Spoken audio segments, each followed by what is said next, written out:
Settle in, get comfortable, pull the covers up, close your eyes, and let everything else drift away. You're in the right place. The stadium lights have dimmed, the crowds have gone home, but the stories never stop. And tonight, here is the greatest one of all. Picture a small wooden house in the Brazilian countryside, with kerosene lamps for light, because electricity has not yet reached this particular street. A barefoot boy kicks a rolled-up sock stuffed with rags, because his family cannot afford a proper ball. He does not know it yet, and nobody watching him in this moment could possibly know it either.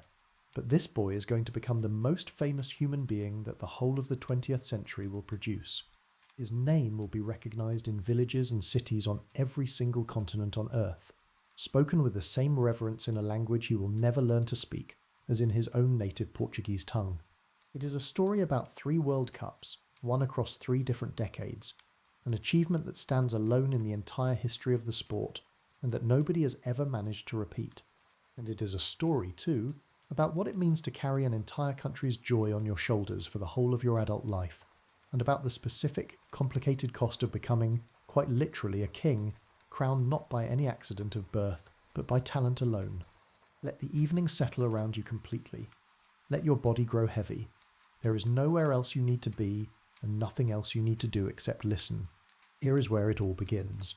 He is born Edson Arantes do Nascimento in October of 1940, in a small town in the Brazilian countryside, into a family with very little money, but a great deal of love for the game that will eventually define his entire existence. His own name, chosen by his parents in honor of the American inventor Thomas Edison, whose recent development of electric lighting had only just reached their small town at the time of his birth, carries its own small piece of historical irony. A child named after one of the great innovators of the modern age would himself go on to permanently transform an entirely different field of human endeavour. His father, a modest footballer known throughout his playing days by the nickname Dondinho, sees his promising career cut short by a serious knee injury. This cruel misfortune leaves the family relying on his mother's work as a domestic servant to make ends meet, while Dondinho takes whatever odd jobs he can find. The family soon moves to a larger town, where they settle into genuine poverty. It is the specific kind of poverty that requires every member of a household, however young, to contribute however they can toward the family's survival. The boy who will become the most famous person of the entire 20th century spends his early childhood shining shoes at the local train station, earning what small coins he can to help feed his younger siblings. His later fame and wealth never fully erase this experience from how he chooses to describe himself. A poor boy from the Brazilian countryside who never forgot exactly where he had come from. This experience of genuine, grinding poverty during his formative years remains, across his subsequent life, one of the defining touchstones of his personal identity. It informs decades of later humanitarian work directed toward impoverished children in circumstances not unlike his own. Because his family cannot afford a proper football, he plays instead with a sock stuffed with rags, or occasionally a grapefruit. He learns to control and manipulate the ownership ball that is to be available at any given afternoon, developing through sheer repetition and necessity the close control that will eventually captivate the entire watching world. His father becomes his first and most significant coach, teaching him the fundamentals of the game with a patience and technical understanding that speaks to Dondinho's own considerable, if ultimately unfulfilled, footballing talent. Word of this boy's precocious ability begins travelling through the local community in exactly the way that word of a genuinely gifted young player always seems to travel, mouth to mouth, street to street. Eventually, it reaches the ears of a former Brazilian international footballer living in the same town, a man who recognises immediately, upon watching the boy play, that he is looking at something considerably beyond ordinary local talent. There is a particular piece of childhood folklore attached to this boy that deserves telling properly, because it explains the specific and permanent nickname that the entire world would eventually come to know him by. It is a nickname he did not choose for himself, and actively disliked for a period of his childhood. At school, other children begin calling him by a name that, by his own later account, was likely a mispronunciation of the name of a local goalkeeper he had once admired. The name meant nothing in particular in Portuguese, and struck the boy himself, upon first hearing it, as simply strange and unwelcome. He reportedly grew so frustrated with this nickname that he was suspended from school after physically confronting a classmate who used it. It is a small human detail that sits in genuine and interesting contrast against the reverence that same nickname would eventually command across the planet. The nickname was Pele. Despite his early resistance to it, it is the only name that the overwhelming majority of the human race would ever come to know him by. The former Brazilian international who first properly recognised this boy's talent, a man named Waldemar de Brito, takes on the considerable responsibility of shepherding him toward professional football. He eventually travels with the teenager to São Paulo in order to arrange a trial with Santos, a well-regarded club along Brazil's coast. This scout's considerable prior experience as a genuine international footballer lent real credibility to his judgment. He had played at the very highest level and understood, with professional authority, exactly how rare and significant the talent he had identified in this teenage boy actually was. The scout is reported to have told the Santos board, in a moment that football folklore across Brazil still repeats with genuine reverence, that this 15-year-old boy would become the greatest footballer in the entire world. It was a claim so enormous and seemingly implausible that it might easily have been dismissed as enthusiastic exaggeration, had it not turned out, in the fullness of time, to be entirely and completely accurate.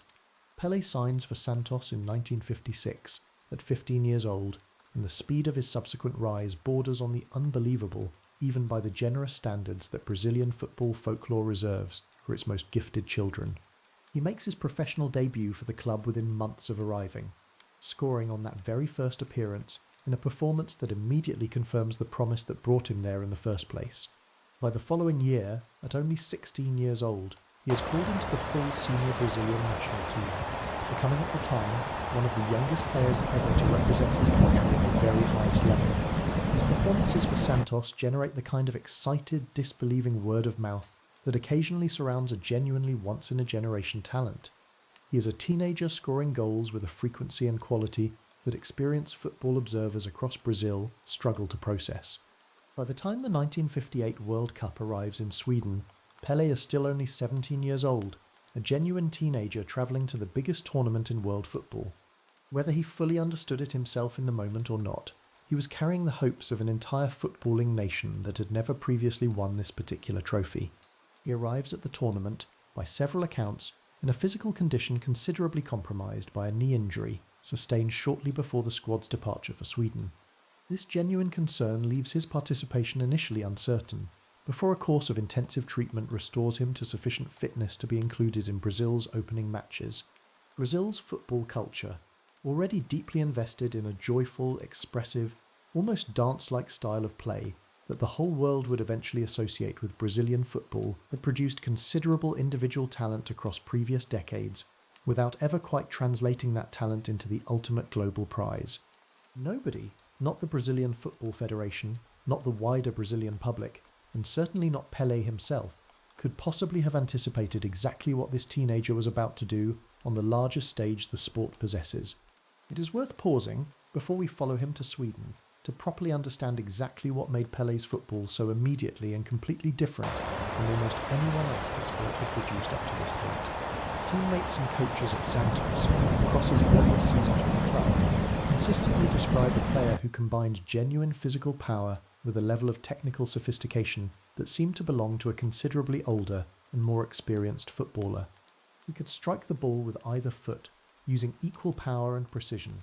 His heading ability made him a genuine goal threat even against considerably taller defenders, and his instinctive positional sense allowed him to arrive again and again in exactly the right place to finish a move that his own vision had often helped create. Opposing defenders across Brazilian domestic football frequently described a genuine sense of bewilderment at facing a player still legally a child, who nonetheless possessed the physical strength, tactical intelligence, and sheer competitive composure of a fully mature professional. This combination of gifts was so far beyond ordinary expectation for a player of his age that several rival clubs reportedly attempted, without success, to persuade Brazilian football's governing bodies to introduce age verification requirements specifically in response to his remarkable emergence. His goal-scoring record at Santos across these formative years borders on the statistically absurd. As a teenager, he scored at a rate that experienced professional strikers, even genuinely excellent ones, rarely managed to sustain across an entire career, let alone throughout their own teenage years. Santos, a club that had existed as a solid but unremarkable presence within Brazilian domestic football before Pelé's arrival, found itself transformed almost overnight into one of the most watched and celebrated clubs anywhere in South America. Crowds swelled specifically to witness the teenage phenomenon that the whole of Brazilian football was rapidly beginning to talk about. There is a specific and genuinely remarkable detail worth including here, one that speaks to exactly how completely Brazil as a nation would eventually come to regard this single footballer. Years later, once his fame had grown to a scale that made the prospect of losing him to a wealthy European club a matter of genuine national concern, the Brazilian government took the extraordinary step of formally declaring Pelé a national treasure. This specific legal designation made it effectively illegal for any Brazilian club to sell him abroad without direct government intervention. Several major European clubs, including some of the wealthiest and most prestigious institutions in the entire sport, reportedly made serious inquiries about signing Pelé at various points across the 1960s. Under ordinary commercial circumstances, Santos might well have found those offers genuinely difficult to refuse, given the sheer scale of the transfer fees being discussed. The government intervention that ultimately prevented any such transfer from taking place represents, in the clearest possible terms, a level of state involvement in professional football's ordinary commercial workings that remains, even now, more than half a century later, essentially without parallel anywhere else in the sport's global history. No other footballer in the entire history of the sport has ever been protected by quite this specific and extraordinary a piece of legislation. The decision reveals exactly how completely this one player had come to be understood by an entire nation as belonging to the whole of Brazil rather than simply to whichever club happened to hold his playing contract. This permanent significance has, in the decades since his retirement and eventual death, been formally memorialised across numerous countries in ways that few other athletes from any sporting discipline have ever received. Statues of Pelé stand in cities across Brazil and beyond. Museums dedicated specifically to his career and his life continue to draw visitors from around the world, while football stadiums, streets and public squares across dozens of countries carry his name as a permanent tribute to what he achieved and what he came to represent. FIFA itself, world football's global governing body, has repeatedly recognised him among the finest players the sport has ever produced through numerous official awards and recognitions issued across the decades, both before and after his death. That formal institutional acknowledgement sits alongside the countless informal, grassroots tributes that ordinary football supporters around the planet have continued offering him in stadiums, on street corners and in living rooms for well over half a century. This legal protection, remarkable as it sounds, arrives only after Pelé has already begun demonstrating, on the biggest possible stages, exactly why an entire country might reasonably consider him too precious a national asset ever to risk losing. It is in Sweden, at the 1958 World Cup, that this demonstration properly begins, a 17-year-old boy from the Brazilian countryside about to produce a tournament performance that would permanently change both his own life and the wider history of the sport he had fallen in love with as a barefoot child kicking a sock stuffed with rags. It is worth understanding too exactly what Brazilian football represented as a wider cultural institution in the years leading up to this tournament. That context explains a great deal about the particular kind of hope an entire nation invested in this squad, and in the one remarkable teenager travelling the world. Brazil, unlike England or several of Europe's other founding footballing nations, had developed its own distinct national style across the preceding decades.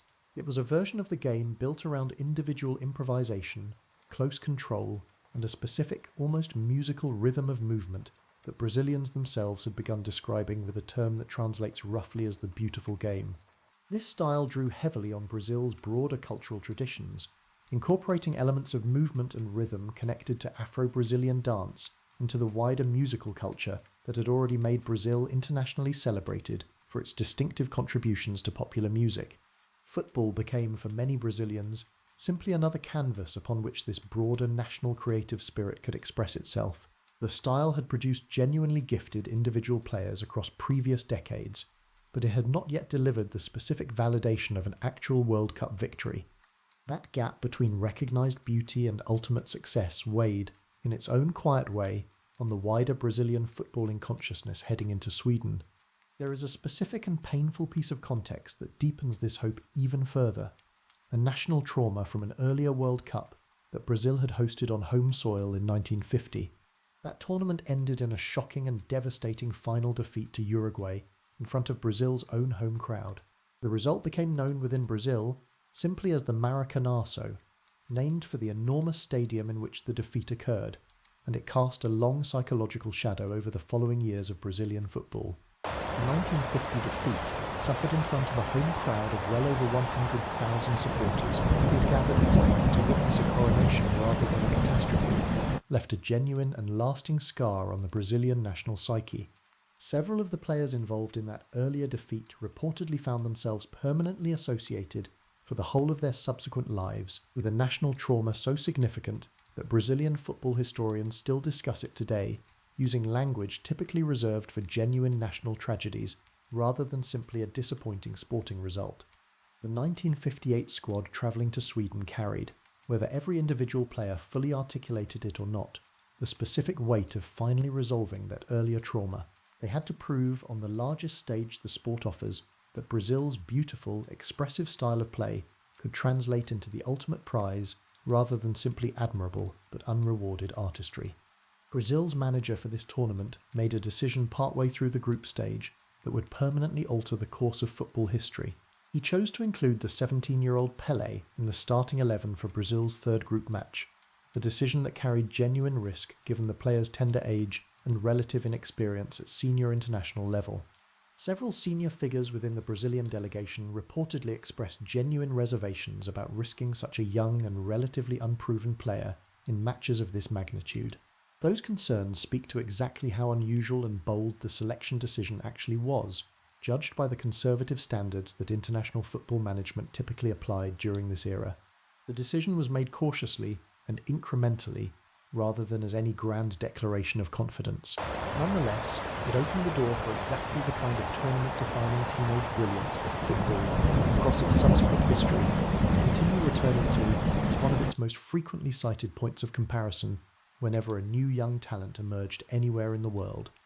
Pelé's tournament announces itself properly in the quarter-final against Wales, where he scores the only goal of the match.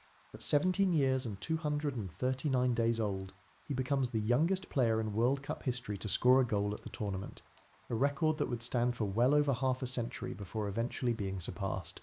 It is a relatively modest goal in terms of technical difficulty, a close-range finish, rather than any kind of spectacular individual solo effort. Its significance lies less in the specific manner of its execution and more in simply confirming, in the most concrete way possible, that this teenager belonged on this stage against the finest defenders international football could assemble. There is a further and genuinely instructive detail worth including about Pelé's relationship with English football specifically. It connects across several matches in this tournament, and several of the tournaments that followed, because English football and Pelé's extraordinary career remained intertwined at various points throughout his playing days.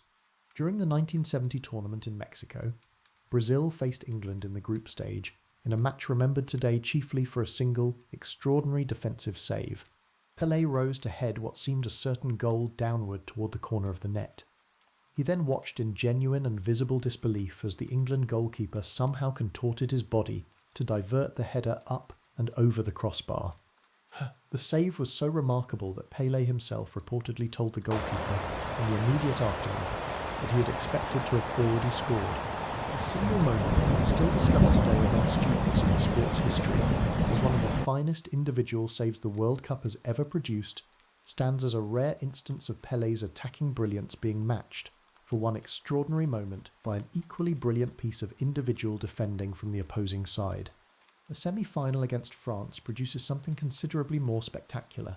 Pelé scores 3 goals in a single half, completing a hat-trick with a combination of composure and technical quality that leaves the assembled press corps reaching for increasingly superlative descriptions of a player still legally a teenager. French newspapers covering the match the following morning struggled to find adequate language within their own sporting vocabulary to capture what they had witnessed.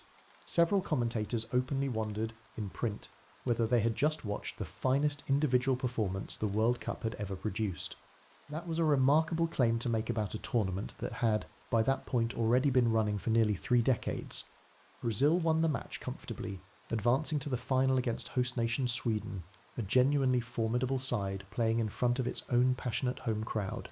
As the final approached, the specific weight of history, the unresolved trauma of the Maracanazo 8 years earlier, settled over the entire Brazilian camp.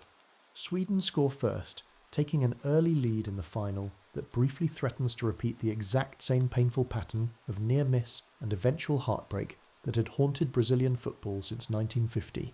But Brazil respond quickly, and it is Pelé, still only 17, who produces the single moment of individual brilliance that the entire match, and in many ways the entire tournament, would come to be remembered for. Receiving the ball inside the penalty area with his back partner to goal, surrounded by defenders specifically tasked with containing him, he controls the ball on his chest, lifts it over the head of an onrushing defender with a single touch, and volleys it into the net before the ball has even properly returned to the ground. It is a piece of individual skill so far beyond ordinary expectation that it remains, even now, more than half a century later, cited among the finest individual goals in the entire history of the World Cup. Brazil go on to win the match 5-2, Pelé scoring twice in total. When the final whistle sounds, confirming Brazil's first ever World Cup triumph, the teenager who helped deliver it collapses in tears on the pitch, overwhelmed by an emotion that mixes pure joy with the sheer, disbelieving scale of what has just happened to him. His own teammates, several of them considerably older and more experienced professionals, who had waited years or even entire careers for exactly this kind of triumph, gather around the weeping teenager with genuine tenderness. Several are visibly moved themselves by the sight of this young player's overwhelming and completely unguarded emotional release. Photographs of Pelé weeping, embraced by his teammates in the immediate aftermath of that final whistle, become some of the most widely reproduced images in the entire history of sports photography. One moment captures, with genuine and unstaged emotional honesty, exactly what it feels like to be a 17-year-old boy who has just become a world champion in front of the whole watching world. Brazil's victory in Sweden does more than simply deliver the trophy that had eluded the nation for so long. It confirms, on the largest possible stage, that Brazil's distinct and joyful footballing field squad, so often admired but never previously validated with the ultimate prize, can indeed produce genuine, undisputed champions. And Pelé himself, in a single tournament, transforms from a promising young talent known primarily within Brazilian domestic football into a genuine global phenomenon. His name and photograph appear in newspapers across dozens of countries that, until this specific summer, had almost no reason to know anything about Brazilian football at all. The following World Cup, held in Chile in 1962, produces a considerably more complicated chapter in Pelé's personal story. Even as Brazil once again emerges as champions, he suffers a significant muscle injury during the group stage, serious enough to rule him out of the remainder of the tournament entirely. Pelé watches from the sidelines as his teammates, led by another extraordinary individual talent whose dazzling and unpredictable dribbling style had already made him beloved across Brazilian football, carry the team to a second consecutive World Cup title without him. It is a genuinely painful personal disappointment for Pelé, robbed of the opportunity to defend the trophy he had helped win only 4 years earlier. But Brazil's continued success without him also serves, in its own way, as a reminder of the sheer collective depth of talent that this particular generation of Brazilian football had managed to assemble. Between these two World Cups and across the years that follow, Pelé's club career at Santos develops into one of the most remarkable individual stories the sport has ever produced. The club tours extensively around the entire world, specifically to showcase their teenage and young adult phenomenon to audiences who would often never have the opportunity to watch a player of his caliber in person. Santos played exhibition matches across Europe, Africa, and beyond. It is during one of these international tours that one of the most enduring and frequently retold pieces of Pelé folklore takes shape. A claim, repeated across decades of football journalism though never fully verified with complete documentary certainty, that a civil war raging in Nigeria was briefly paused by both warring factions so that soldiers and civilians alike could watch Pelé play an exhibition match in the country. Whatever the precise factual accuracy of this story, its persistent survival across decades of retelling speaks to something genuine and important about the scale of cultural significance this one footballer had already achieved by the middle of his career. His fame had transcended football itself and touched on something closer to genuine global diplomacy. It is during these same touring years that the specific and enduring English language nickname most associated with Pelé, beyond the original nickname itself, properly takes hold across the wider football-watching world. Brazilian supporters and Brazilian media had already been referring to him using a term that translates directly as the King, an honorific normally reserved for actual royalty. The title is applied without any apparent irony or exaggeration to a footballer whose combination of skill, goals, and sheer box office appeal seems, to an entire generation of Brazilian football supporters, to genuinely warrant comparison to sovereign authority. This nickname travels with him across his international tours, and by the middle of the 1960s, it has become as permanently and universally attached to his name as the childhood nickname that once caused him such playground frustration. Pelé's individual goal-scoring statistics across his entire career are complicated by exactly how many goals were scored in genuine competitive fixtures versus exhibition and friendly matches during Santos's extensive international touring schedule, remain among the most extraordinary in the entire history of the sport. There is a specific and frequently repeated claim, endorsed at various points by Pelé himself, that he scored precisely 1,281 goals across the whole of his career. FIFA itself has, at various points, publicly acknowledged this figure, even as independent football statisticians continue to debate the precise methodology used to arrive at that exact number. Various official and unofficial tallies place his career total somewhere in the region of 1,000 goals or more. Whatever methodology one chooses to apply, that figure places him among an exceptionally small handful of players in the entire history of football whose scoring output invites this particular kind of extraordinary statistical conversation. Teammates from throughout this period consistently describe a player whose combination of technical gifts remained genuinely unmatched by anyone else they had encountered across their careers. He could read the geometry of a football pitch several moves ahead of the players around him, finish with a level of composure that made even the most difficult attempts look routine, and absorb heavy defensive attention without visibly diminishing the quality of his subsequent performances. That attention was frequently delivered with considerably less regard for his physical safety than modern football's rules would now permit.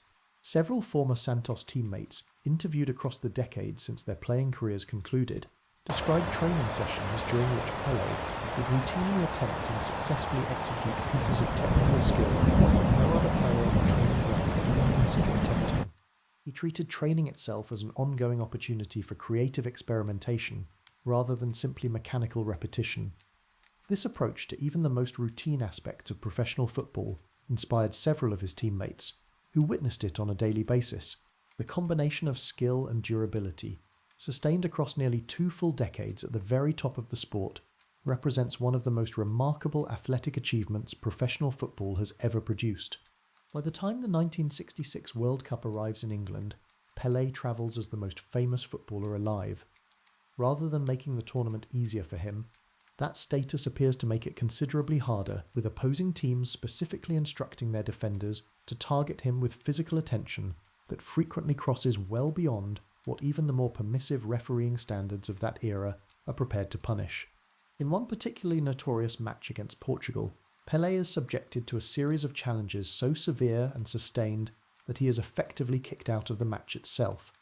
He hobbles through the closing stages, barely able to run, while match officials, operating under considerably more permissive standards regarding physical contact than the modern game would tolerate, largely decline to intervene with anything approaching the protection a player of his stature might reasonably have expected. Pelé is subjected to such sustained and brutal treatment across Brazil's group matches that he leaves the tournament early, both physically injured and, by his own later accounts, genuinely disillusioned with a version of football that seems willing to permit this level of targeted physical punishment against its most gifted individual talent. Brazil themselves are eliminated in the group stage, a genuinely shocking failure for the two-time defending champions. Pelé returns home from England seriously questioning whether he wishes to continue representing his country at future World Cups at all. This particular period of genuine disillusionment deserves to be understood properly, because it complicates the simpler, more triumphant version of Pelé's story that tends to dominate the wider popular memory of his career. Here was the most famous and most gifted footballer alive, physically brutalised on the largest stage the sport offers, seriously considering walking away from international football altogether at only 25 years old. Had he actually followed through with it, the decision would have permanently altered football history and denied the world what many still consider the single greatest individual World Cup performance the tournament has ever produced. Pelé himself spoke, in later years, with genuine and considered honesty about exactly how close he had come to walking away entirely. He described a level of physical and emotional exhaustion following the 1966 tournament that left him seriously questioning whether continuing to represent his country was actually worth the specific physical cost it seemed to consistently demand of him. Brazilian football's own governing bodies, along with considerable public pressure from a nation that had come to regard Pelé as a genuine national treasure, worked to persuade him to reconsider. Within a few years, that status was recognized quite literally under law. By the time the next World Cup arrived in Mexico in 1970, Pelé had made the decision that would cement his permanent legend, choosing to give international football one final, decisive opportunity to properly showcase everything he was still capable of producing. What happens across that specific tournament in Mexico becomes the crowning achievement of Pelé's entire extraordinary career, played by a Brazilian squad that many football historians still consider the single finest international team ever assembled. It is a tournament so complete, so joyful, and so thoroughly dominant that it permanently altered the wider footballing world's understanding of what the beautiful game, played at its absolute peak, was capable of producing. The Brazilian squad that travels to Mexico in the summer of 1970 contains, alongside Pelé himself, a genuine constellation of individual talent that few international sides before or since have ever managed to assemble within a single generation. The dazzling young winger possesses close control and dribbling that would have made him the standout individual talent on almost any other national team. A composed and technically gifted forward provides the perfect foil for Pelé's creative genius through intelligent movement and clinical finishing. A commanding, attacking full-back redefines what football expects from a player in his position with his surging runs from defence. A gifted attacking midfielder adds another genuine attacking dimension through elegant, left-footed technique. And Pelé, now 30 years old, is no longer the explosive teenager who once wept on a pitch in Stockholm. He is a player who has added the accumulated wisdom and tactical intelligence of more than a decade at the very summit of the sport, to gifts that remain, even now, entirely undiminished. The tournament is played across Mexico's various host cities, in the specific heat and high altitude that have challenged so many European teams across previous decades of World Cup football. Those conditions favour precisely the kind of technically accomplished, ball-playing football that this Brazilian squad has spent years perfecting. Brazil move through the group stage with a swagger and joyful attacking fluency that captures the imagination of a genuinely global television audience. The tournament is broadcast in colour for the first time in World Cup history, allowing viewers around the planet to witness, in full vivid detail, exactly what this remarkable Brazilian side is capable of producing. There is a specific moment from the group stage, against Czechoslovakia, that has become one of the most frequently replayed and widely celebrated pieces of individual audacity in football history, even though the attempt itself does not succeed. Receiving the ball inside his own half, Pelé notices that the opposing goalkeeper has strayed unusually far from his goal line. Without any apparent hesitation, he strikes a shot from a position that virtually no other player in the history of the sport would even consider attempting. The ball sails agonizingly wide of the goal by only the narrowest of margins. The attempt fails to produce a goal, and yet it remains cited among the most audacious and purely imaginative pieces of individual skill the World Cup has ever witnessed. It is a demonstration of a footballing mind operating on a completely different plane of creative possibility from almost everyone else on the pitch. The semi-final against Uruguay produces a second moment of individual brilliance that achieves a similarly permanent place within football folklore. Pelé receives a long pass while running at full speed, with the opposing goalkeeper advancing to meet him. Rather than attempting to control the ball in any conventional manner, he allows it to run past the goalkeeper on one side, while he himself runs around the opposite side. The two of them separate around the stranded goalkeeper before Pelé collects the ball again. From an increasingly tight angle, Pelé attempts to complete one of the most audacious individual goals the tournament has yet witnessed, ultimately shooting narrowly wide of the far post.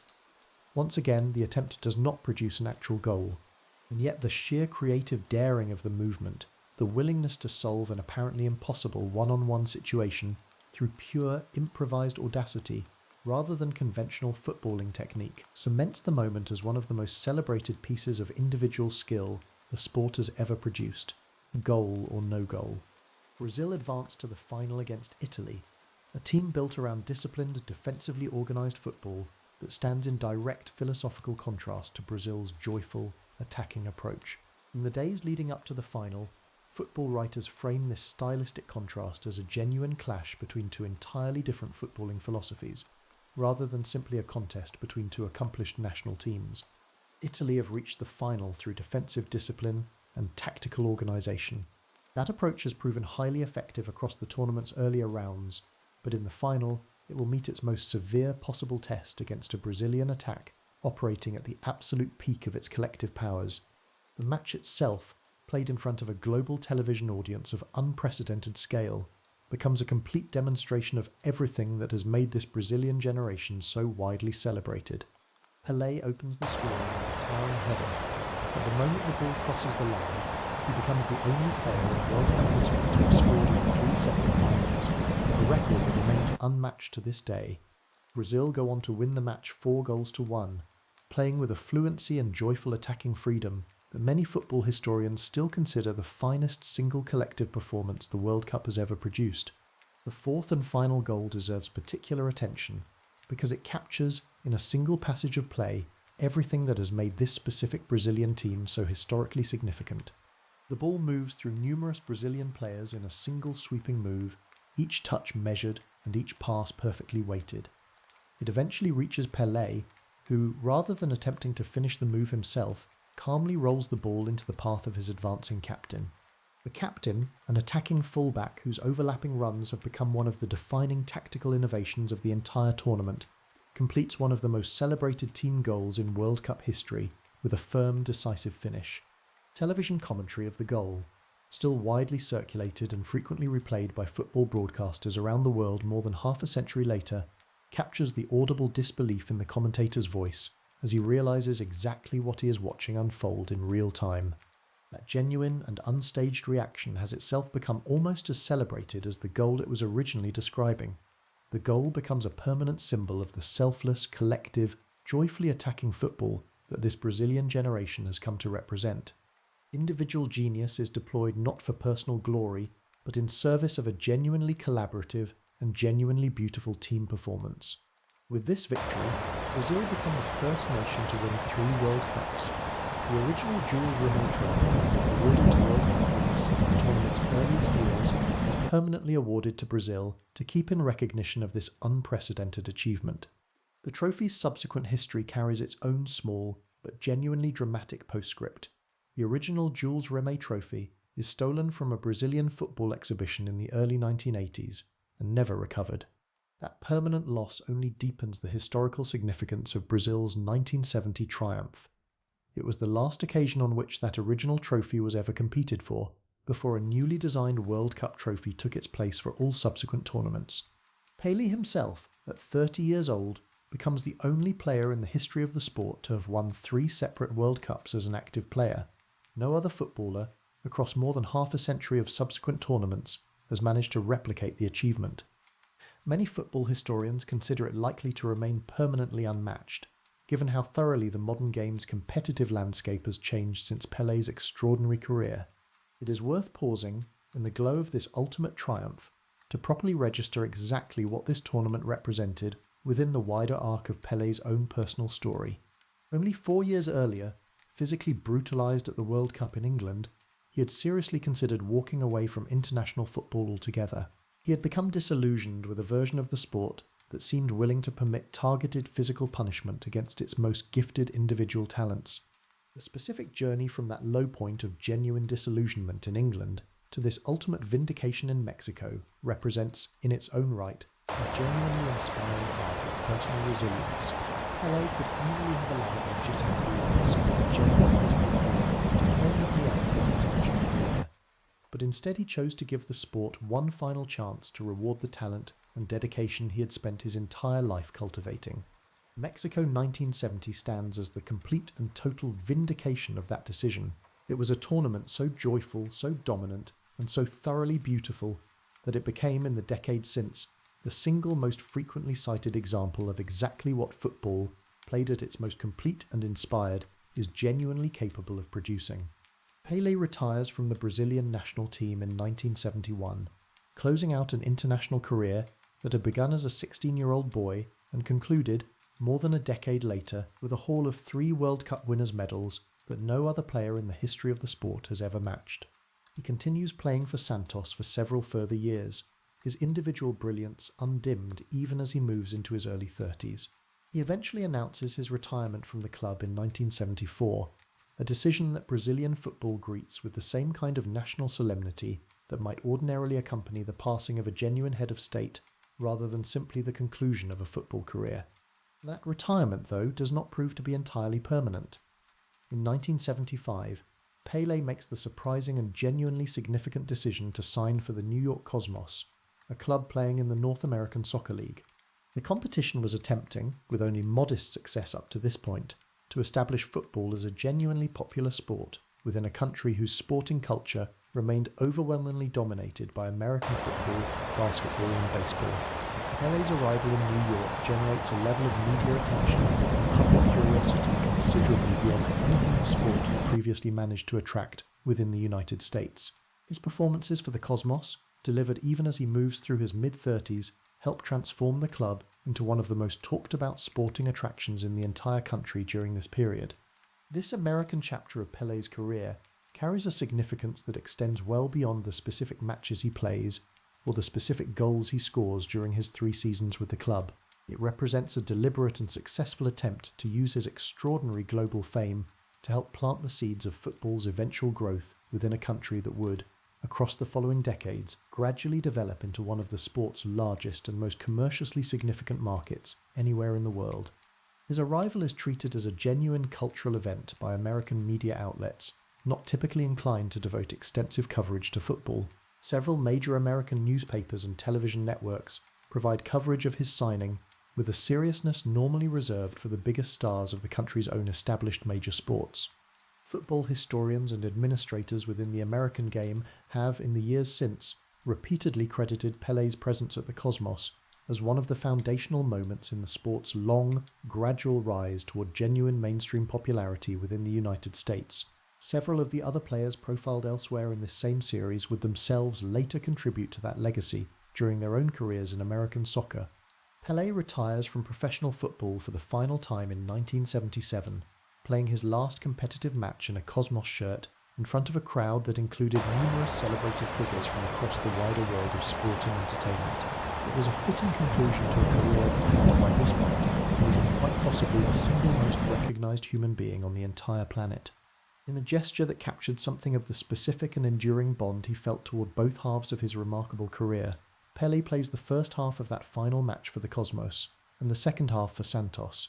Santos was the club that had first given him his professional debut more than 2 decades earlier. It was a symbolic and genuinely moving way of honouring both the Brazilian club that had shaped the whole of his early career and the American club that had provided him with such a warm and enjoyable final chapter as an active player. What follows retirement is a considerably longer and more varied second act than most professional athletes ever experience. Pelé builds a public life across the following decades that encompasses business ventures, film acting, including a starring role in a well-regarded film about football and wartime captivity, and eventually formal public service. He serves as Brazil's Minister of Sport during the middle years of the 1990s, using his unmatched public standing to advocate for reforms within Brazilian football's often troubled administrative structures. This later chapter of Pelé's life is not, it must be honestly acknowledged, entirely free of genuine complication and controversy. Various business ventures across the decades following his retirement attract their own share of financial difficulty and occasional legal complication. His personal life, much like that of any figure operating under this scale of permanent global scrutiny, involves its own share of difficult and occasionally painful chapters, including multiple marriages and periods of strained relationships with some of his children. It would be a disservice to the fuller and more honest account of his life to pretend that his post-playing years unfolded without the ordinary complications that a life lived so completely in the public eye inevitably produces. What remained constant throughout every subsequent decade of his life, however, was the sheer and genuinely unmatched scale of the public affection directed toward him. Few, if any other athletes in the entire history of global sport have managed to sustain such universal recognition and warmth across such an extended period. Pelé travelled extensively throughout his later decades as a global ambassador for football and for various humanitarian causes. He met with world leaders, received honours from governments and sporting organisations across virtually every country with any meaningful footballing culture, and remained, right up until the final years of his life, the single most recognisable symbol that the sport of football possessed anywhere on the planet. In his final years, Pelé's health declined steadily following a diagnosis of colon cancer. He faces the battle with the same public dignity that had characterised so much of his life in the spotlight, sharing updates about his condition with a directness that allowed the wider football world to prepare itself for what was, by the final months of his life, an increasingly inevitable conclusion. Even during these final difficult months, Pelé continued to engage warmly with well-wishers and continued to follow the sport he had spent his entire life helping to shape. He reportedly watched the 2022 World Cup from his hospital bed and sent messages of encouragement to the current Brazilian national team as they pursued their own attempt to add a sixth World Cup title to the collection he had contributed so significantly toward. Pelé dies in December of 2022 in a hospital in Sao Paulo at 82 years old. The response to his death, both across Brazil and around the entire world, confirms, in the most complete and moving terms possible, exactly what this single footballer had come to mean to the whole of the sport across more than 6 decades since he first laced up a pair of boots as a barefoot boy from the Brazilian countryside. Brazil declares 3 days of official national mourning, an honour typically reserved for genuine heads of state rather than sportsmen. His body lies in state at Santos' own stadium, where hundreds of thousands of mourners queue for hours to pay their final respects to a man who had, across his entire adult life, represented something considerably larger than simply an extraordinary individual talent. His funeral procession travels through the streets of Santos on the back of a fire engine, passing directly in front of the house where his mother, well into her old age, watches from a window. It is a specific and genuinely moving detail that closes, in the most poignant way imaginable, the same physical and emotional distance between an ordinary Brazilian family and the whole watching world that his extraordinary career had first opened more than 6 decades earlier. Tributes arrive from heads of state, from fellow footballers across every subsequent generation of the sport, and from ordinary supporters in virtually every country on earth. It is a genuinely global outpouring of grief and gratitude that confirms, in the clearest possible terms, that the boy who had once hated his own nickname had, across an entire lifetime, become something considerably larger than any single name could properly contain. It is worth pausing to properly understand exactly what Pelé's time at the Cosmos actually looked like in practice, because it offers a genuinely charming and instructive coda to the more dramatic World Cup triumphs that had defined the earlier decades of his career. American audiences, largely unfamiliar with the specific rhythms and traditions of international football, nonetheless responded to Pelé's presence with an enthusiasm that surprised even the sport's most optimistic American administrators. Cosmos matches sold out considerably larger stadiums than the struggling league had previously been able to fill. Pelé himself embraced the specific, lower-pressure environment of American soccer with evident warmth, mentoring younger teammates and engaging enthusiastically with the media appearances and public relations events that came bundled alongside his considerable Cosmos contract. Several of Pelé's Cosmos teammates from this period have spoken, in the decades since, about the specific and genuine generosity he brought to what could easily have been treated as a simple victory lap or a straightforward payday at the tail end of an already legendary career. He continued to train with real seriousness, continued to offer genuine tactical and technical guidance to younger players still developing their own games, and continued to treat every single match, however modest the wider stakes compared to a World Cup final, with the same evident professional respect that had characterised the whole of his career at Santos and with the Brazilian national team. His global ambassadorial role in the decades following his final retirement deserves similarly detailed appreciation, because it reveals a man who understood, with genuine clarity, the specific responsibility that came bundled alongside his own unmatched global fame. Pelé worked extensively with UNICEF and various other international humanitarian organisations, using his own considerable background to draw attention to causes affecting children and impoverished communities around the world. This was a specific and consistent thread of genuine philanthropic engagement that ran throughout the whole of his post-playing life. He remained a fixture at major football tournaments for decades after his own retirement, a living link to the sport's earlier history, His mere presence at any football-related event was sufficient to generate genuine excitement among players, officials and supporters who had grown up idolising him from countries and cultures a world away from the Brazilian countryside where his own extraordinary story had first begun. If you were to gather together every honour and every statistic of Pelé's extraordinary career onto a single page, you would find a record that stands, even now, more than half a century after his final competitive match, without any genuine rival anywhere in the entire history of the sport. 3 World Cups won as an active player, a total that no other footballer has ever matched, and that many serious students of the game consider likely to remain permanently unmatched, given how thoroughly the competitive landscape of modern international football has changed since his own remarkable career. A goal-scoring record that, whatever the specific methodology used to calculate it, places him among the tiny handful of players in the entire history of the sport whose career output invites genuine comparison with 1,000 goals or more, and a level of individual fame and individual cultural significance that, across more than 6 decades since his professional debut, has never been matched by any other athlete in the entire history of global sport, football or otherwise. And yet, remarkably, even a record this complete and as historically unmatched has never fully settled the specific, endlessly recurring question that football supporters, football journalists and football historians continue to argue about with genuine passion, generation after generation, who exactly deserves to be considered the single greatest footballer the sport has ever produced. Pelé's own case rests on the specific and considerable weight of his 3 World Cup triumphs, an unmatched collective achievement at international football's highest possible level, combined with a goal-scoring record that few players in the sport's entire history have ever come close to approaching. But the specific era in which he played was an era before extensive television coverage had properly captured the majority of his career on video, before modern football's rigorous statistical analysis existed in anything resembling its current form, and before the physical demands and defensive sophistication of the contemporary game had fully developed. That means direct comparison between Pelé and later generations of genuinely great players remains, in the most honest possible assessment, considerably more difficult than football's own enthusiastic debate culture sometimes likes to admit. This same series has already told the stories of several other players, whose own names inevitably enter this same enduring conversation.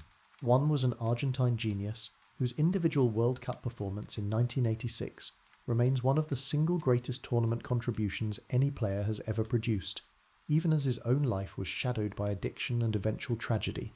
Another was an Irish-born genius who dazzled Manchester United's own supporters before fame and alcohol combined to end both his career and, eventually, his life far too soon. A joyful Brazilian successor decades later, and briefly became the most beloved footballer on the entire planet, before experiencing a gentler and less dramatic decline than football's other troubled geniuses. And waiting to be told on some future night still ahead of this series is the story of an Argentine genius of an even later generation, and a Portuguese rival every bit as relentlessly driven. Both built extraordinary claims to this same title across careers, stretched over considerably longer periods than football's earlier generations, aided by considerably more sophisticated sports science and considerably more extensive video documentation of their remarkable achievements. What distinguishes Pelé's own specific claim within this endlessly recurring debate is not simply the scale of his statistical record, remarkable as that record undoubtedly is, but the specific historical context in which he achieved it. He was, by any reasonable assessment, the first genuine global sporting superstar in the modern sense of that term, a player whose fame transcended not simply football itself, but the entire concept of national and cultural boundaries. He was recognised and celebrated in countries that had, before his own emergence, had little or no reason to pay any serious attention to the sport of football at all. Later players who might otherwise claim a stronger statistical case for the title of greatest ever are, in an important sense, following a path that Pelé himself was the very first to properly establish. He created a template for global footballing fame essentially from nothing, without any prior example to draw upon or improve on. There is a specific and genuinely important distinction worth drawing here, between the narrower question of who possessed the greatest individual footballing talent, the question that reasonable people do disagree about extensively, and the broader question of who has meant the most to the sport as a whole. On that broader question, Pelé's own claim becomes considerably more difficult to seriously dispute. He did not simply play football at an extraordinary level for nearly 2 decades. He fundamentally transformed the sport's own relationship with global fame, global commerce, and global cultural significance. He laid the groundwork for football's eventual development into the genuinely planet-spanning phenomenon that it has since become, watched and loved by billions of people in virtually every country on Earth. Whatever specific individual footballer any particular supporter or any particular generation ultimately chooses to crown as the greatest of all time, none of those subsequent conversations could even properly exist without the specific and permanent foundation that Pelé's own extraordinary career first established. It is worth pausing, away from the drama of specific tournaments and specific trophies, to properly examine the technical foundations of Pelé's game. The specific and complete nature of his footballing gift deserves to be understood in genuine detail, rather than simply accepted as vague, second-hand legend passed down across generations who never had the opportunity to actually watch him play. Unlike some of the more specialised footballing geniuses whose stories this same series has told, players whose brilliance depended on 1 or 2 specific and exceptional qualities, Pelé's genius rested on an almost unprecedented completeness across every single dimension that the sport of football demands. Those other qualities might include extraordinary pace, extraordinary close control, or an extraordinary striking technique. Football coaches and football scouts, attempting across the decades since to properly categorise the specific nature of his ability, have consistently struggled to identify a single defining weakness anywhere within his overall game. This was an almost unheard of quality even among the sport's other most celebrated individual talents, each of whom typically carries at least some specific and identifiable relative limitation alongside their own considerable strengths. He possessed genuine power and genuine accuracy with either foot, a rarer quality in football than casual observers often appreciate. That allowed him to strike the ball with equal danger regardless of which side a defender attempted to force him toward. His heading ability, developed and refined across thousands of hours of practice, made him a genuine goal threat in the air, despite standing at a height that many contemporary defenders considerably exceeded. It was a testament to his exceptional timing and his exceptional understanding of exactly where and exactly when to make his run. His close control, honed through childhood years, spent manipulating a sock stuffed with rags because no proper football was available to him, allowed him to retain possession under defensive pressure that would have dispossessed almost any other player of his own generation. His passing range, too, deserves particular recognition, a capacity to deliver both short, intricate combination passes and longer, more ambitious deliveries with equal precision, that allowed him to function as effectively in a creative role as in his more familiar attacking positions whenever a specific match situation called for it. And his football intelligence, his specific ability to read the developing geometry of a match several moves ahead of the players around him, allowed him to consistently arrive in exactly the right position to finish moves that his own vision had often helped orchestrate in the first place. Teammates and opponents alike, across the entire span of his career, consistently described a player who seemed to possess no genuine weakness anywhere in his game. His completeness of footballing ability made him equally dangerous whether creating chances for others or finishing them himself, equally composed in tight, congested midfield areas or in the wide open space of a counter-attacking situation. He was equally effective whether the specific tactical demands of a match called for patient, possession-based build-up play, or for the kind of explosive, direct running that had first made him famous as a teenager in Sweden. This specific, almost unparalleled completeness across every dimension of the sport is precisely why football historians, attempting to properly categorise the specific nature of his genius, so often struggle to identify any single comparable modern equivalent. He was a player whose gifts were not narrowly specialised, but rather comprehensively excellent across literally every single facet that the game of football is capable of demanding from its finest practitioners.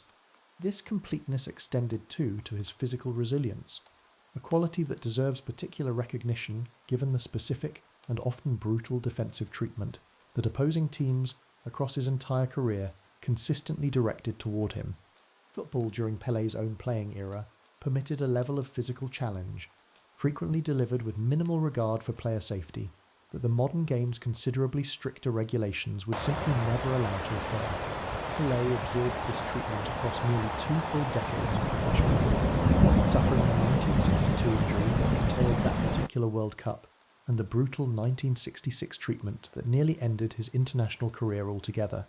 And yet he continued, across match after match and season after season, to produce performances of genuinely extraordinary quality, despite carrying, by any reasonable assessment, a level of accumulated physical punishment that would have permanently diminished the effectiveness of almost any other player in the sport's entire history.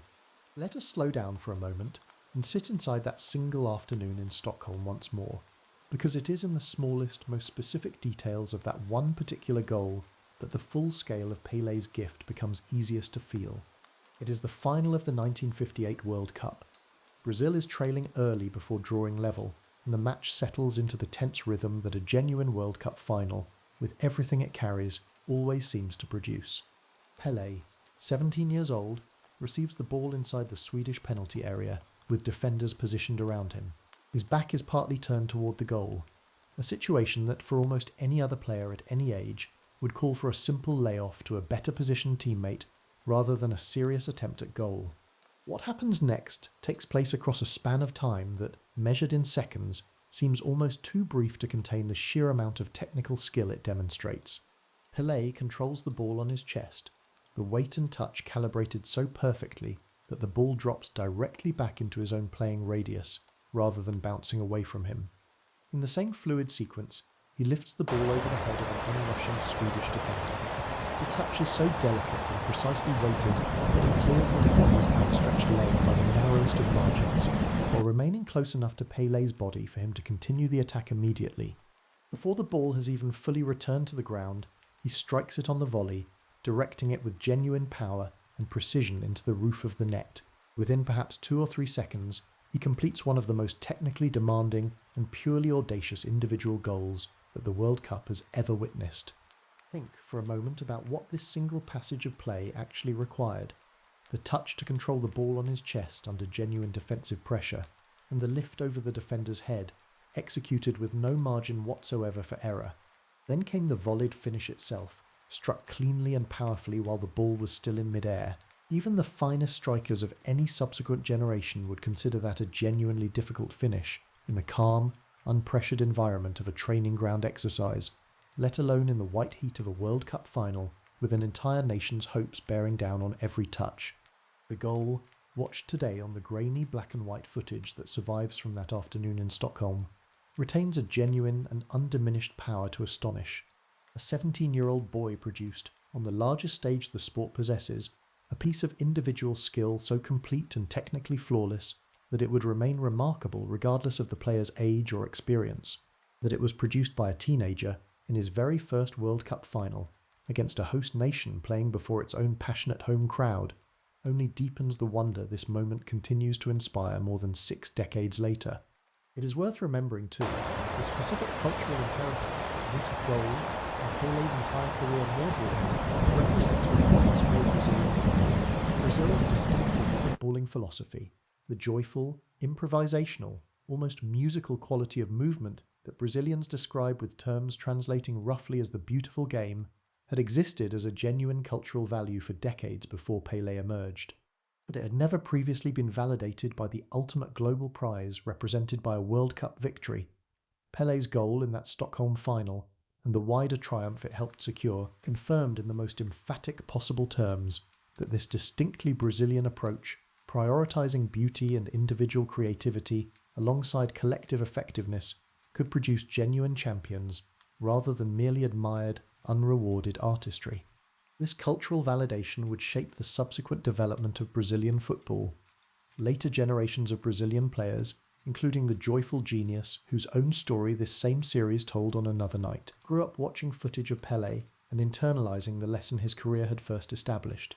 Football played with genuine joy, individual expression, and creative daring could stand not merely as an admirable stylistic choice, but as a proven and repeatable pathway to the highest level of sustained sporting success.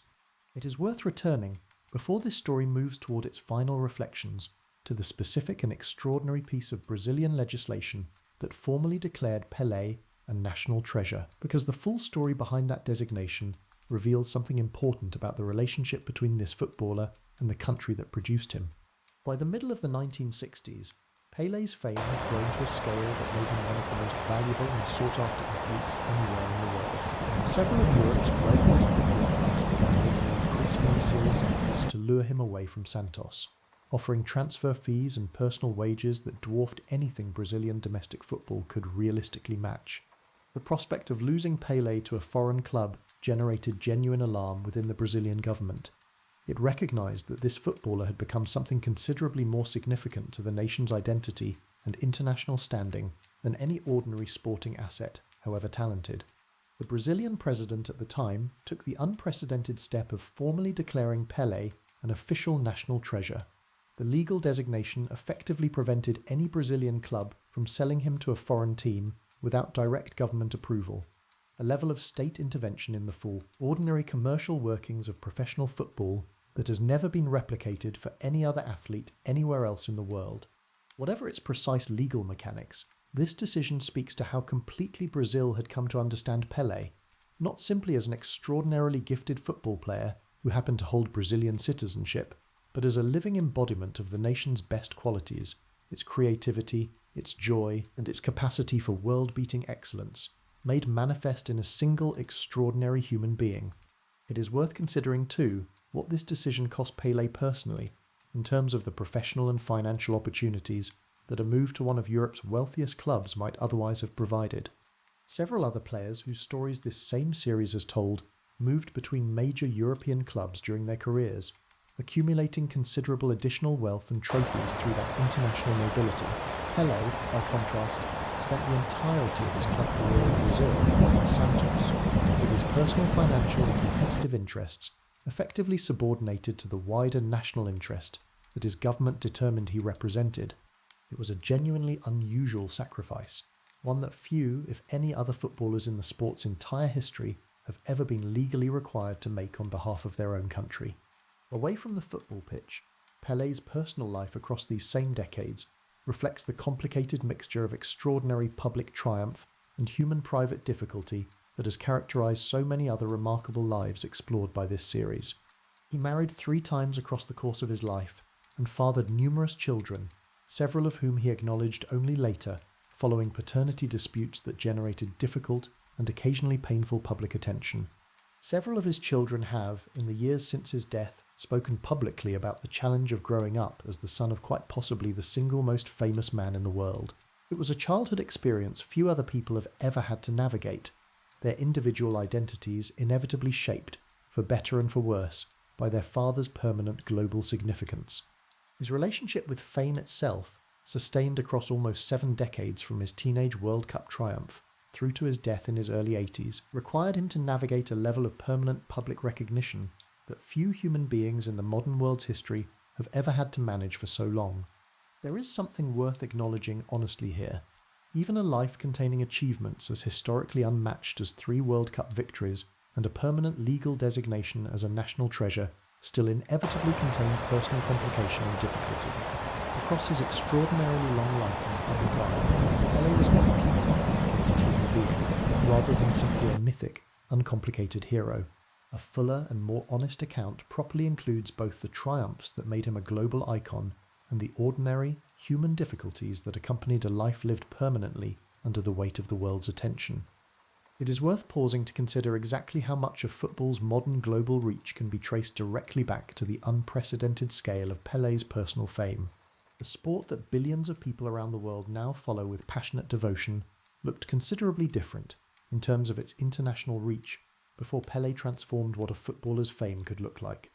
This transformation occurred during an era far less equipped with global media infrastructure to support transnational sporting celebrity than the modern world's instantaneous digital communication makes almost routine. The sheer scale of Pelé's global recognition, built primarily through print journalism, radio broadcasting, and gradually expanding international television coverage, therefore represents an even more remarkable feat of cultural penetration than it might initially appear when judged by today's far more connected standards. Prior to Pelé's own emergence in the late 1950s, football's greatest stars, however celebrated within their domestic leagues, and Europe's closely connected football culture rarely achieved anything resembling genuine global household name recognition. The sport remained, for the most part, a regionally significant phenomenon, deeply beloved within Europe and South America, but with only modest cultural penetration into North America, Asia, and large parts of Africa. Pelé's extraordinary talent, combined with the increasingly widespread availability of international television broadcasting across the 1960s and 70s, changed this fundamental reality permanently. His individual fame became, in a very real sense, one of the primary vehicles through which football itself first achieved genuine global cultural significance. His specific decision to join the New York Cosmos in the twilight years of his career deserves particular recognition in this context, a calculated and genuinely effective attempt to use his unmatched fame to plant football's seeds within one of the last remaining major world markets where the sport had not yet achieved significant popular traction. The venture's success, imperfect and short-lived as the broader North American Soccer League ultimately proved to be, nonetheless established a genuine foundation of popular interest. Later generations of American football administrators would continue building upon it across the following decades, eventually producing the considerably larger and more commercially significant American soccer market that exists today. Football historians and administrators, reflecting on the sport's remarkable growth across the closing decades of the 20th century and into the 21st, consistently identify Pelé's personal global fame as one of the most significant single factors in transforming football from a sport with genuine but geographically limited popularity into the truly planet-spanning phenomenon it has since become. It is now watched and followed with passionate devotion in virtually every country on Earth, regardless of that country's specific footballing history or infrastructure. This legacy, quieter and less immediately dramatic than his playing achievements, may well represent, in the fullest accounting of his life significance, an even more permanently consequential contribution to the sport than any individual club trophy. There is a further dimension to this global legacy worth exploring. The specific way Pelé's example shaped how football, as a global cultural institution, came to think about the relationship between individual athletic excellence and genuine humanitarian responsibility. His extensive work with UNICEF and other international organisations across the decades following his retirement established a template that numerous subsequent generations of football's greatest stars have consciously followed. They used their own considerable platforms to draw attention to humanitarian causes far beyond the football pitch itself. The expectation that a footballer of sufficient global stature carries some meaningful responsibility to use that stature for purposes beyond personal enrichment owes a considerable debt to the example Pelé established through his decades of humanitarian engagement. It is worth remembering, too, the specific and lasting influence that Pelé's individual style of play exerted over subsequent generations of footballers, not merely in Brazil, but across the entire footballing world. Countless players across the decades since his retirement have cited him as a formative childhood influence, studying whatever grainy footage of his career happened to be available to them. They attempted to absorb something of the completeness, joy, and creative daring that had made his football so historically significant. Numerous South American and European footballing academies, in the decades since his retirement, have incorporated footage and analysis of his technique into their coaching curricula. They treat his career less as a distant, unreachable legend, and more as a genuine and continuing technical reference point for how the sport's most complete individual talents have historically approached the game. This influence extends across genuinely different eras of footballing cultures, from the joyful Brazilian successors whose stories this series has explored, to considerably later generations of players from entirely different traditions. Even in old footage of Pelé's extraordinary career, they recognise something universal and permanently worth aspiring toward. It is worth pausing to properly honour the remarkable individual players who shared that 1970 Brazilian squad alongside Pelé. The sheer completeness of that team's collective genius deserves to be understood as considerably more than one extraordinary individual surrounded by capable supporting players. It was a genuine ensemble of talent that many football historians consider unmatched by any subsequent national team assembled anywhere in the world. The dazzling young winger who played alongside Pelé throughout that tournament went on to enjoy his own considerable and celebrated career. His close control and dribbling ability drew frequent and genuine comparison to Pelé's gifts, a rare case of two genuinely world-class attacking talents sharing the same forward line without either player's brilliance being diminished by the other's presence. Football historians studying this Brazilian attacking unit have frequently noted how remarkably well its individual talents complemented rather than competed with one another. Each player seemed to intuitively understand exactly when to occupy space and exactly when to vacate it, allowing a teammate's particular strengths to flourish. This collective tactical intelligence is something few subsequent international sides, however talented individually, have ever managed to fully replicate. The composed and clinical forward whose intelligent movement provided such an effective foil for Pelé's creative distribution finished the tournament as its joint top goal scorer. His considerable individual quality was frequently overshadowed, in the wider popular memory of that Brazilian side, by Pelé's even greater fame. Serious football historians have worked in the decades since to properly correct that underappreciation. The attacking full-back, whose surging runs from defence became one of the defining tactical innovations of the entire tournament, and whose finish completed that legendary fourth goal in the final against Italy, represents, in his own right, one of the most influential tactical templates any single player has ever established at a World Cup. His specific role helped permanently expand what football's tactical imagination considered possible for a player nominally occupying a defensive position. Across the following decades, football tactics would gradually embrace this innovation, the modern attacking fullback surging forward from a defensive starting position to contribute directly to a team's attacking play. The modern role owes a considerable debt to the template this player first properly established on football's biggest possible stage. He later served as Brazil's national team captain during that triumphant tournament, lifting the World Cup in the moment that confirmed Brazil's unprecedented third title. Brazil's manager for this tournament, having taken over only months before the competition began following the dismissal of his predecessor, deserves particular credit for assembling and effectively deploying this extraordinary collection of individual talent into a coherent and devastating collective unit. This managerial achievement, inevitably overshadowed in popular memory by the sheer brilliance of his players, nonetheless required genuine tactical sophistication to execute properly. Remarkably, the manager had been a member of Brazil's playing squad in the traumatic 1950 World Cup final defeat. That gave his eventual triumph as a manager 2 decades later an additional layer of personal and poetic redemption. A man who had experienced Brazilian football's most painful historical low point returned years later to help deliver what many still consider its single greatest triumph. The same manager would later return to lead Brazil's national team on multiple further occasions across subsequent decades. His connection to that legendary 1970 triumph remains a permanent and celebrated part of his considerable managerial reputation. This specific Brazilian generation, taken as a complete collective unit rather than simply as individual components surrounding Pelé's genius, represents, by the considered judgment of numerous football historians, quite possibly the single finest international football team ever assembled. It was a genuine golden generation, whose collective quality has rarely, if ever, been matched by any subsequent national side across the entire history of the World Cup. Later Brazilian generations, including several genuinely gifted squads across the following decades, would continue to draw explicit inspiration from this 1970 triumph.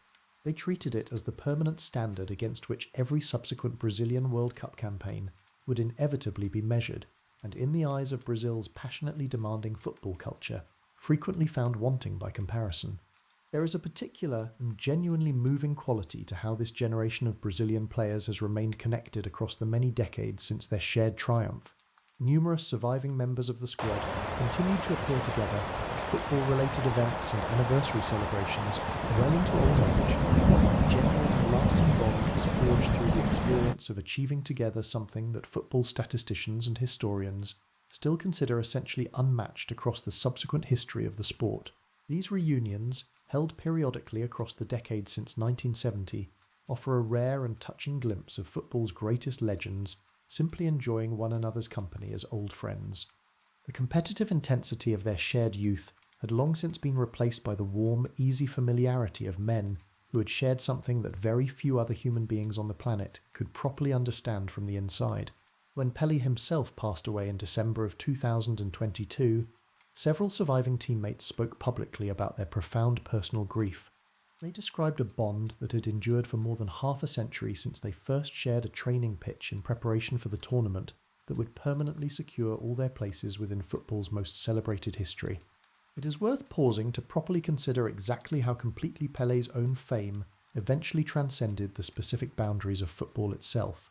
By the middle years of his career, he had become something considerably closer to a genuine global celebrity in the fullest and most complete sense of that term, recognised and celebrated by people who had never watched a single minute of actual football in their entire lives.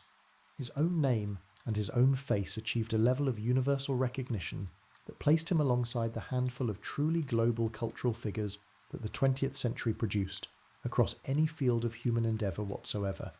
He appeared in numerous films across his career, and following his retirement, most notably taking a starring role alongside several genuinely famous Hollywood actors in a well-regarded film set during the Second World War.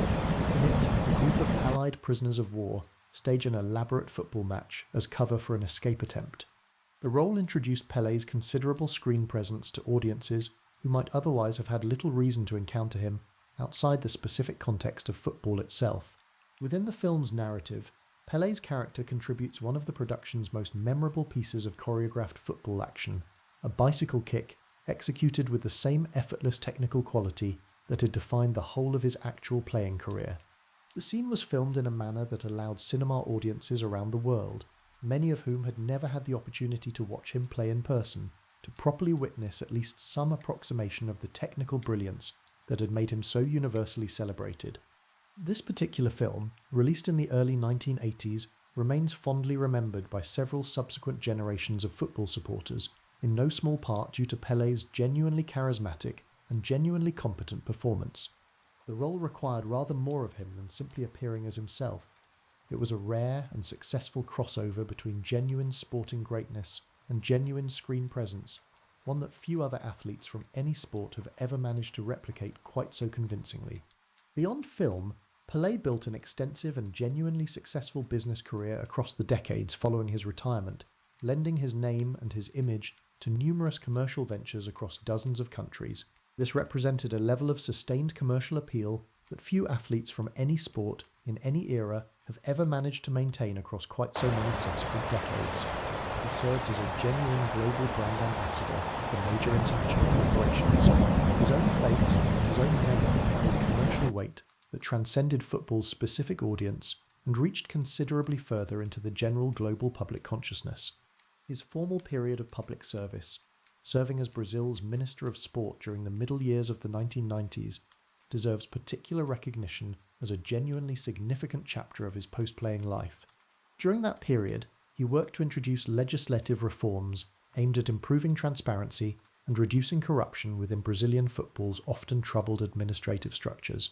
The specific legislation associated with his tenure, informally known within Brazil by a name directly referencing his famous nickname, attempted to modernise the often opaque financial and governance practices of Brazilian football clubs. This was a genuinely ambitious undertaking, given how deeply entrenched certain problematic practices had become across decades of largely unregulated football administration. This period of formal government service produced decidedly mixed practical results, given the scale and entrenched nature of the problems he was attempting to address. Nonetheless, it demonstrated a genuine and continuing commitment to using his unmatched public standing in service of causes considerably larger than his own personal enrichment.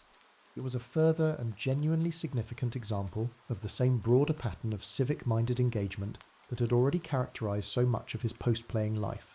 It is worth returning, too, to the specific and overwhelming scenes that greeted Pelé's return home to Brazil following that first World Cup triumph in Sweden in 1958. They establish, in the very earliest days of his fame, exactly the scale of adoration that would characterize the whole of the remaining 6.5 decades of his life. Brazil declared a national holiday to properly celebrate the team's return, and the players, Pelé very much included, were greeted at the airport and paraded through the streets of Rio de Janeiro in front of crowds numbering in the hundreds of thousands. It was an outpouring of pure, uncomplicated national joy that confirmed, from the very outset of his career, exactly what kind of permanent and unconditional adoration this 17-year-old boy had earned from an entire country that had waited so long for this kind of triumph.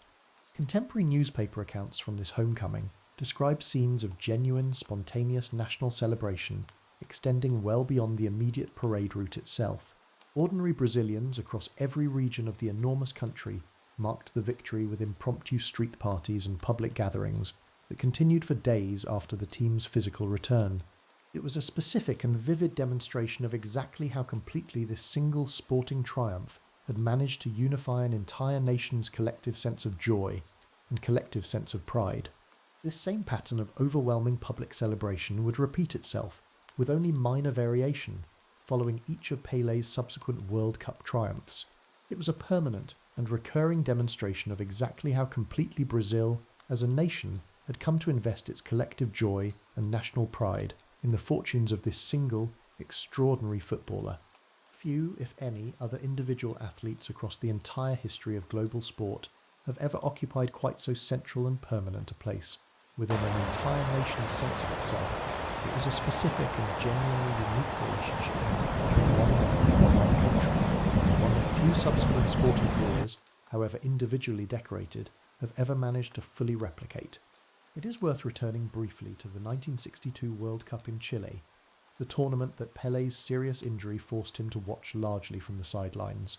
The specific story of how Brazil managed to retain their title without their most celebrated player deserves a fuller and more considered telling than a simple passing mention allows. With Pelé unavailable for the majority of the tournament following his group stage injury, the creative burden of leading Brazil's attack fell instead to a different and equally beloved Brazilian genius, a winger whose unpredictable, almost bewilderingly unorthodox dribbling style had already made him one of the most cherished figures in Brazilian football. He carried his own significant physical disability, a leg condition present from birth that remarkably never appeared to diminish the effectiveness of his extraordinary balance and close control. This player's remarkable story, a working-class boy overcoming a genuine physical disability to become one of the most beloved dribblers the sport has ever produced, offers its own quiet echo of the wider themes of overcoming adversity that run throughout so much of Brazilian football's celebrated history. Pelé's story of childhood poverty found its natural companion in this teammate's story of childhood physical challenge. This player rose to the challenge that Pelé's absence presented, delivering a series of tournament performances so consistently brilliant that he was named the official best player of the entire competition. He helped guide Brazil to a second consecutive World Cup title, despite the considerable and unexpected absence of their most famous individual talent. This particular episode deserves genuine recognition within the wider story of Pelé's career, because it reveals something important about the depth of talent that Brazilian football had managed to cultivate across this entire golden era. It was a footballing culture capable of producing not merely one, but multiple genuinely transcendent individual talents within the very same generation. It also speaks to an admirable quality within Pelé's character, his genuine and evidently unresentful admiration for the teammate who had so capably filled the considerable void his injury had created. The two players maintained a warm friendship across the following decades that never appeared to carry any trace of professional jealousy or rivalry on either side.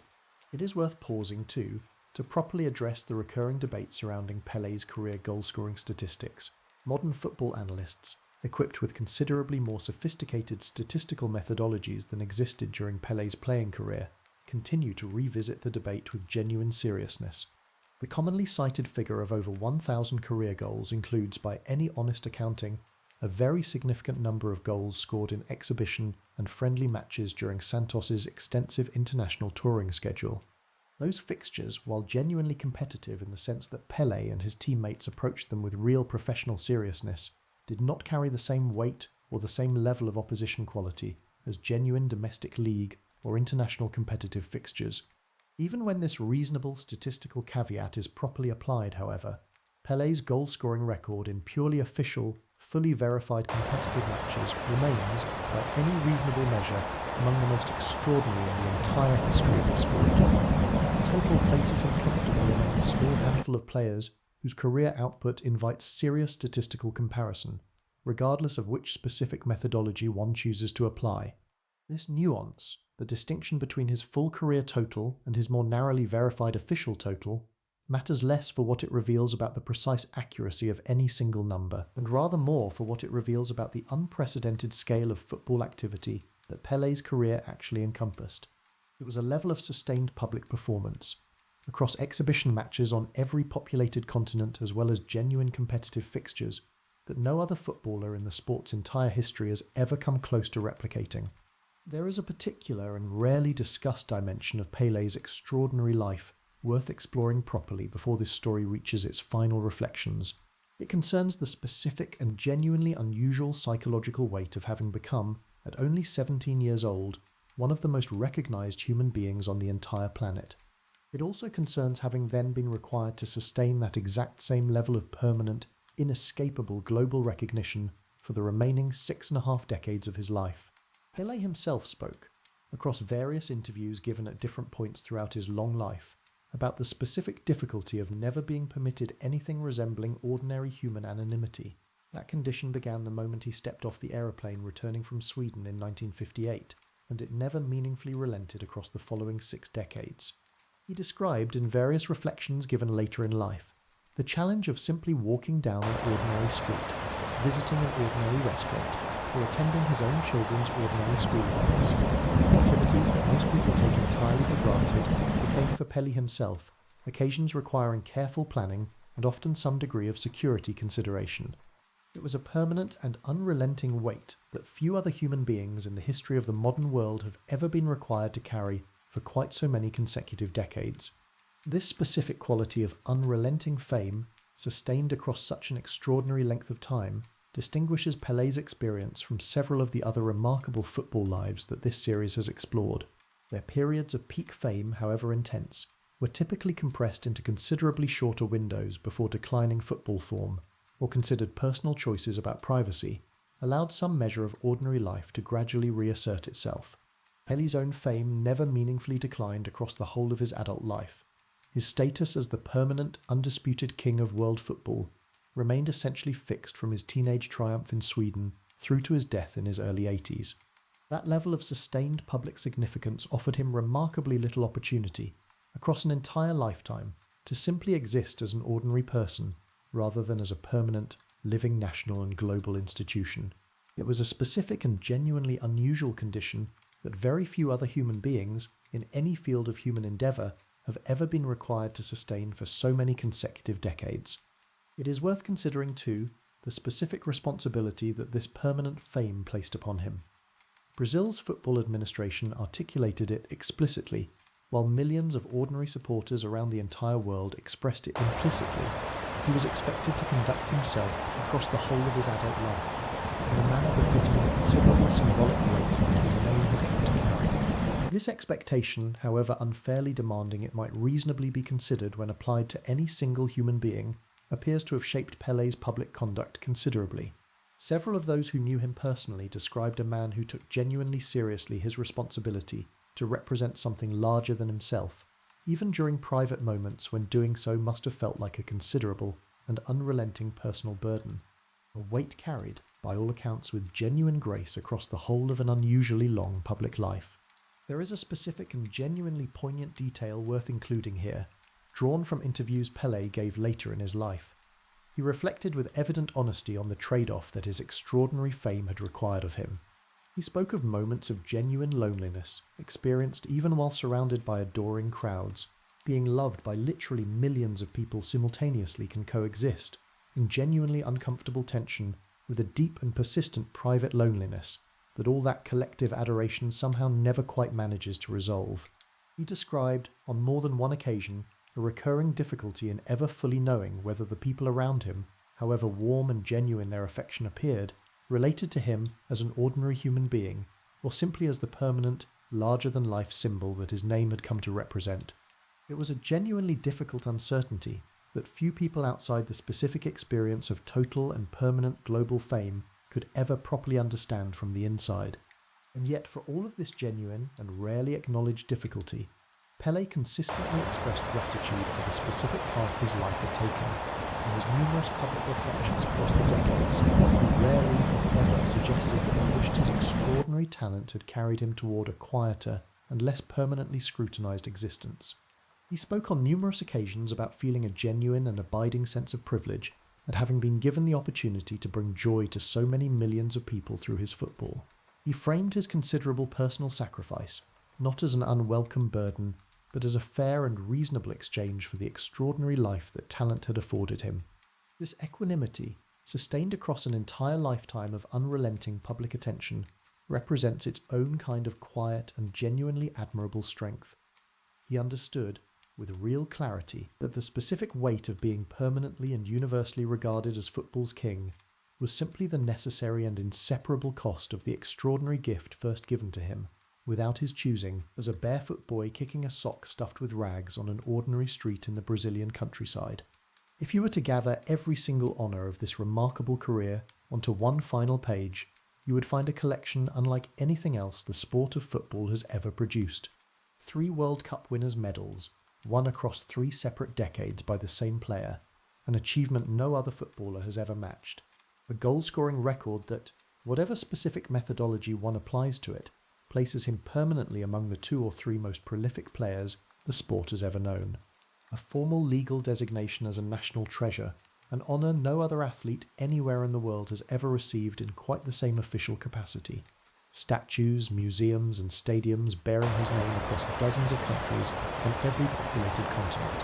A genuinely successful film career, decades of commercial ambassadorship for major global brands, decades of humanitarian work through UNICEF and other global organisations, a genuinely significant role in growing football's popularity within the United States during his years with the Cosmos, a period of formal government service as Brazil's Minister of Sport, and, at the very end of it all, 3 full days of official national mourning declared by his country upon his death, an honour typically reserved for genuine heads of state, rather than for a boy who had once shined shoes at a railway station to help feed his family. There is no other career, across the entire recorded history of football, that combines quite this specific breadth of achievement on the pitch and away from it, sustained across so many consecutive decades, and validated by so complete and universal a global consensus. Even the players whose more statistically sophisticated modern careers might reasonably claim to have surpassed certain narrow individual metrics owe an unmistakable debt to the template of global footballing fame and significance that Pelé's extraordinary career first established. That debt, however impressive any subsequent statistical achievement may be in its own right, can never be fully repaid or superseded. Whatever any individual supporter's personal opinion happens to be regarding the endless and probably permanently unresolvable question of who deserves to be called the greatest footballer of all time, Pelé's case, considered in its fullest context, remains, even now, the hardest of all the available answers to seriously dismiss. So here, at the end of the night, is where we leave him. Not in the hospital in São Paulo. His family gathered close in his final weeks as an entire nation prepared itself for the news it had long known was coming. Not lying in state at Santos' own stadium, hundreds of thousands of mourners filing past to pay their final respects to a king in the most literal sense that Brazilian football has ever produced. Not even holding aloft that 3rd World Cup trophy in Mexico. 30 years old, and finally, completely vindicated after once considering walking away from the international game altogether. Let us leave him instead somewhere quieter, a small wooden house in the Brazilian countryside, an ordinary evening, long before any of what you have just heard had happened. A barefoot boy, kicking a sock stuffed with rags because his family cannot afford a proper football, entirely unaware that he carries within him a gift that will one day make him the most recognised human being the entire 20th century will produce. He does not know, in this moment, anything about Sweden or Stockholm, or about a volley struck from the impossible angle of a body turned halfway from goal. He does not know about a nickname he will grow to despise before eventually carrying it, with genuine and permanent pride, across every country on earth.